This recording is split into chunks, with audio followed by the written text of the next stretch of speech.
જય ભીમ સાથીઓ, આજે ખૂબ જ દુઃખ સાથે આપણી વચ્ચે આવવું પડ્યું છે.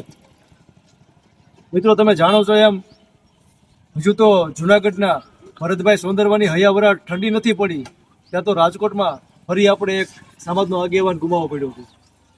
મિત્રો, જ્યાં સુધી સમાજમાં એકતા નહીં થાય ને, જ્યાં સુધી સમાજના આગેવાનો જે તે પક્ષ કે જે તે પાર્ટીના તળિયા ચાટતા રહેશે ને, ત્યાં સુધી સમાજમાં આ બનાવ બનતા રહેવાના છે. તમે જે કોઈ પક્ષ કે જે કોઈ પાર્ટીમાં કામ કરો છો તેની અમને કોઈ ના નથી, પણ તમે જે સત્તાધારી પક્ષમાં કામ કરો છો તો તમારી એટલી તો તેવડ હોવી જોઈએ ને કે તમે તમારા ખુદના સમાજના ઉપર બનતા અત્યાચાર વિશે બોલી શકો.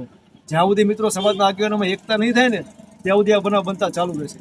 કોઈ પણ લુખવા તત્વો, આવારા તત્વો કે ગુંડાઓને હવે સહેજ પણ ડર નથી રહ્યો સમાજનો કે એક્રોસિટી એકના કાયદાનો. કેમ કે પોલીસ પ્રશાસન પણ આમાં પછી કાંઈ નથી કરતી, લોકો જાણે જ છે. બસ સમાજના 2-3 આગેવાનો જે તે જિલ્લામાં આવેદનપત્ર આપશે, ધરણા પ્રદર્શન કરશે ને પછી પિક્ચર પૂરું. 15 દિવસ 20 દિવસ યાદ કરશે, પછી લોકો ભૂલી જશે.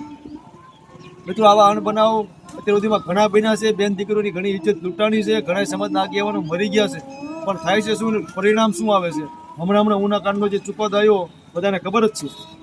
અને આજે રાજકોટની અંદર જે ભાવેશભાઈની વાણવીની જે બનાવ બન્યો છે હત્યાનો, તેના અનુસંધાન જે દલિત સમાજના આગેવાનો કે જે ન્યાય માટે થઈને આંદોલન કરી રહ્યા છે, જે ન્યાય માટે ન્યાયની ભીખ માંગી રહ્યા છે, તેવા આગેવાનો ઉપર પણ જે ડીડી સોલંકી સહિતના જે આગેવાનો ઉપર જે પોલીસે લાઠીચાર્જ કર્યો છે, તેમની પર ખોટા ગુનાઓ દાખલ કર્યા છે, આ બધું કઈ રીતે વ્યાજબી છે?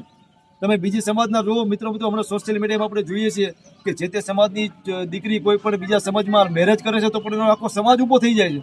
તે દીકરીને કે તે દીકરાને આખા સમાજમાંથી બહિષ્કાર કરશે, આખો સમાજ એક થઈ અને આ બધો નિર્ણય કરે છે. અને આપણી સમાજમાં એકતા ક્યાં છે? ત્યારે આપણે બાબા સાહેબનું કે આપણા મહાપુરુષોનું જે ઋણ છે આપણી પર અદા કરશું. તે લોકોનું કહેવાનું કે તે લોકોનું સપનું તો એક જ હતું કે આપણે બધા એક થઈએ, એક વિચાર હેઠળ રહીએ.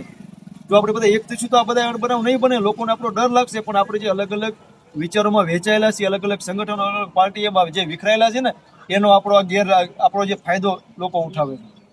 માટે મારી સમાજને વિનંતી છે, સમાજના આગેવાનોને વિનંતી છે કે બધા એક થાવ. મહેરબાની કરીને એક મંચ ઉપર આવો.